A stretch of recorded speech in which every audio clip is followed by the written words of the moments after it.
بسم اللہ الرحمن الرحیم۔ حضور صلی اللہ علیہ وآلہ وسلم نے فرمایا، مرنے کے بعد مردے کی قبر میں سب سے پہلی حرکت کیا ہوگی، اور مردے کی قبر میں صبح، دوپہر اور شام کیا کیا واقعات ہوں گے۔ سورج کیسے نکلے گا، جب دفنانے کے بعد لوگ چلے جائیں گے تو مردے کیسے محسوس کرتے ہیں اور کیسے اٹھیں گے، اس کے بارے میں مکمل معلومات آپ کے سامنے پیش کرنے جا رہا ہوں۔ تمام دوست ویڈیو کو مکمل دیکھیے اور چینل کو سبسکرائب کیجیے، شکریہ۔ تو دوستو، عذاب قبر سے مراد برزخ میں ہونے والا عذاب ہے۔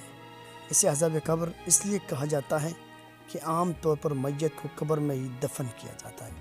جسے اللہ تعالیٰ نے عذاب دینے کا ارادہ فرمایا ہے، اسے عذاب ضرور ہوگا، چاہے وہ قبر میں دفن ہو یا نہ ہو، خواہ اسے درندوں نے کھا لیا ہو یا اسے جلا کر اس کی خاک ہوا میں اڑا دی گئی ہو۔ حضرت ام سلمہ رضی اللہ تعالیٰ عنہ اپنے شوہر ابو سلمہ رضی اللہ تعالیٰ عنہ کی وفات کا واقعہ اس طرح بیان کرتی ہے کہ وفات کے وقت میرے شوہر کی آنکھیں کھلی تھی، جبکہ جسم حرکت میں نہ تھا اور نہ ہی وہ بول سکتے تھے۔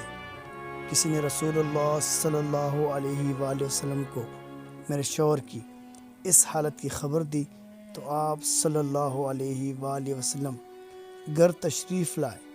جب نبی اکرم صلی اللہ علیہ وآلہ وسلم میرے شوہر کے پاس آئے تو آپ نے دیکھا کہ میرے شوہر کی آنکھیں کھلی ہے، تو آپ نے ہاتھ مبارک سے آنکھیں بند کرتے ہوئے فرمایا، جب موت کا فرشتہ انسان کی روح قبض کرتا ہے تو مرنے والے کی آنکھوں کی روشنی بھی روح کے ساتھ چلی جاتی ہے۔ جب نبی اکرم صلی اللہ علیہ وآلہ وسلم کے منہ سے یہ الفاظ نکلے تو گھر والوں نے رونا شروع کر دیا کہ ابو سلمہ رضی اللہ تعالیٰ عنہ اب اس دنیا میں نہیں رہے۔ آپ صلی اللہ علیہ وآلہ وسلم نے فرمایا کہ مرنے والے کو ہمیشہ اچھے الفاظ میں یاد کیا کرو، کیونکہ اس وقت فرشتے پاس ہوتے ہیں۔ ارد گرد بیٹھے ہوئے لوگ جو باتیں کرتے ہیں، فرشتے ان کی باتوں پر آمین کہتے ہیں۔ پھر نبی اکرم صلی اللہ علیہ وآلہ وسلم نے اللہ تعالیٰ سے دعا کی کہ اے اللہ، ابو سلمہ کو قبر کے عذاب سے محفوظ فرما اور اس کو اپنے خاص بندوں میں شامل کر لے جن پر تیرا خاص کرم ہے۔ ان کی قبر پر اپنی رحمت فرمانا اور قبر کو نور سے مالا مال کر دینا۔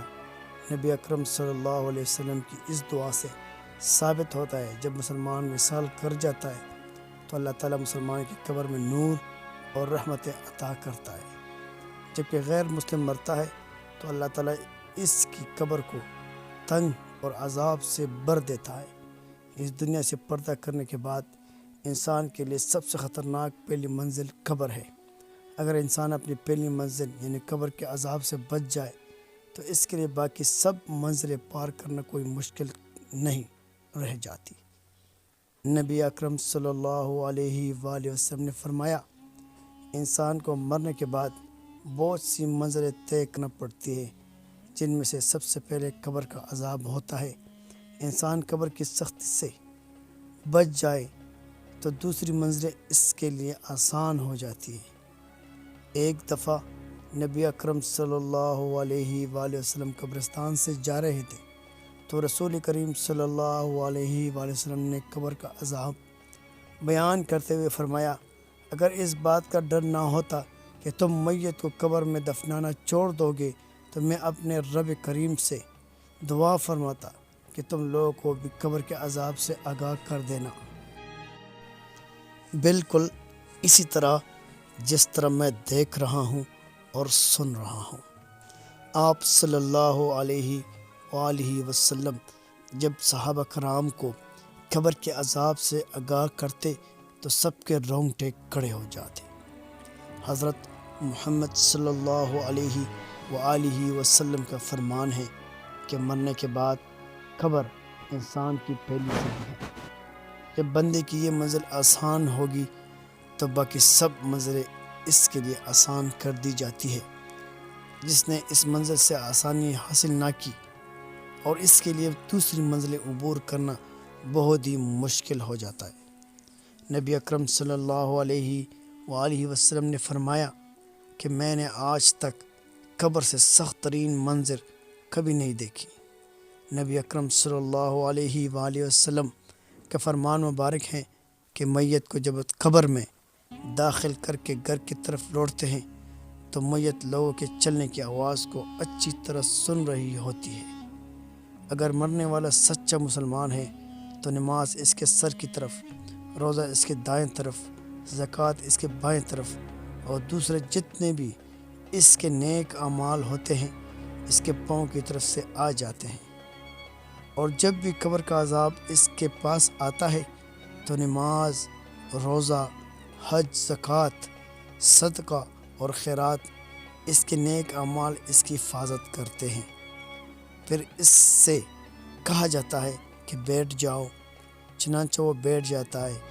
اس کو سورج ایسے دکھائی دیتا ہے جیسے غروب ہونے کو ہے۔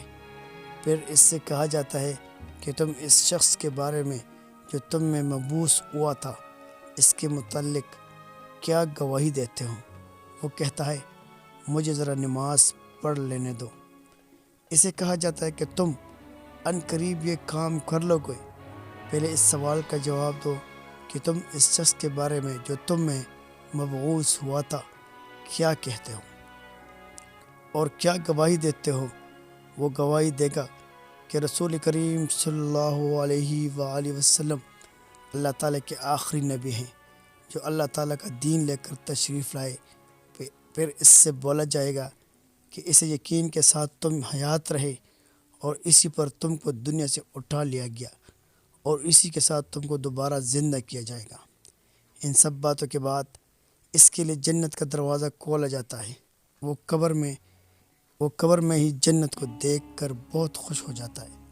پھر اس کو جہنم کا دروازہ کھول کر دکھایا جاتا ہے اور کہا جاتا ہے اگر تیرے اعمال اچھے نہ ہوتے تو تم کو جہنم کے گہرے حصے میں ڈال دیا جاتا تھا۔ نیک بندے کی قبر کو اللہ تعالیٰ کشادہ اور نور سے منور فرما دیتا ہے۔ روح کو اعلیٰ قسم کے عطر لگا دیا جاتا ہے۔ غیر مسلم کے بارے میں یہ فرمان ہے جب قبر کا عذاب ان کے جسم پر آتا ہے تو ان کے ارد گرد کوئی بھی نیک اعمال نہیں ہوتے جو ان کی حفاظت کر سکے۔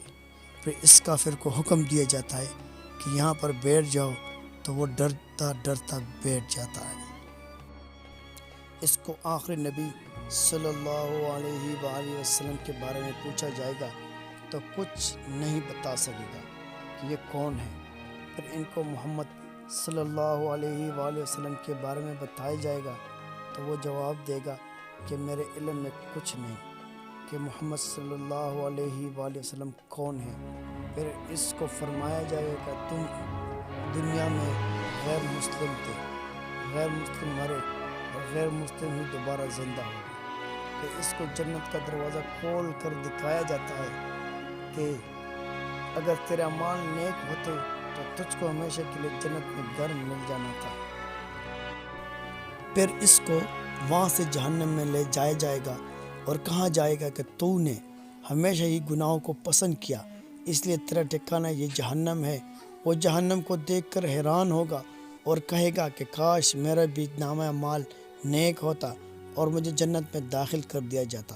پھر اللہ تعالیٰ کافر کی قبر کو چاروں اطراف سے آپس میں ملا دے گا کہ اس کی پسلیاں ریزہ ریزہ ہو جائے گی، اور اللہ تعالیٰ کا فرمان ہے کہ جو بندہ میرے بتائے ہوئے کاموں پر عمل نہیں کرے گا تو میں اس کے لیے قبر کو تنگ کر دوں گا۔ حضرت ابن عمر رضی اللہ تعالیٰ عنہ سے روایت ہے کہ رسول کریم صلی اللہ علیہ وآلہ وسلم نے ارشاد فرمایا جب انسان کا انتقال ہو جاتا ہے تو اس پر صبح و شام اس کا ٹھکانہ پیش کیا جاتا ہے۔ اگر وہ اہل جنت میں سے ہے تو جنت والوں کا مقام، اور اگر اہل جہنم میں سے ہے تو جہنم والوں کا مقام اس کو دکھا دیا جاتا ہے۔ پھر کہا جاتا ہے کہ یہ تیرا ٹھکانہ ہے یہاں تک کہ اللہ تجھ کو قیامت کے دن اٹھائے گا۔ اسی طرح حضرت عائشہ رضی اللہ تعالیٰ عنہ سے روایت ہے کہ ایک یہودی عورت اس کے پاس آئی اور اس نے عذاب قبر کا ذکر کرتے ہوئے حضرت عائشہ رضی اللہ تعالیٰ عنہ کو دعا دی، اللہ تعالیٰ آپ کو عذاب قبر سے بچائے۔ حضرت عائشہ رضی اللہ تعالیٰ عنہ نے رسول کریم صلی اللہ علیہ وآلہ وسلم سے اس بابت سوال کیا کہ کیا واقعی عذاب قبر ہوتا ہے؟ تو رسول کریم صلی اللہ علیہ وآلہ وسلم نے فرمایا جی ہاں، عذاب قبر برحق ہے۔ حضرت عائشہ رضی اللہ تعالی عنہ فرماتی ہے اس کے بعد میں نے رسول اللہ صلی اللہ علیہ وآلہ وسلم کو ہمیشہ دیکھا کہ ہر نماز میں آپ عذاب قبر سے پناہ مانگتے تھے۔ حضرت قتادہ رضی اللہ تعالیٰ عنہ فرماتے ہیں کہ عذاب قبر کے 3 حصے ہیں۔ 1/3 عذاب پیشاب سے نہ بچنے کے سبب، 1/3 غیب کے سبب اور 1/3 چغل خوری کے سبب ہوتا ہے۔ اللہ تعالیٰ ہمیں قبر کی سختیوں اور عذاب قبر سے محفوظ رکھے۔ اگر آپ لوگوں کو میری ویڈیو پسند آئی ہے تو آپ میرے اس چینل کو سبسکرائب کیجیے اور اس ویڈیو کو آگے شیئر کیجیے۔ بہت شکریہ۔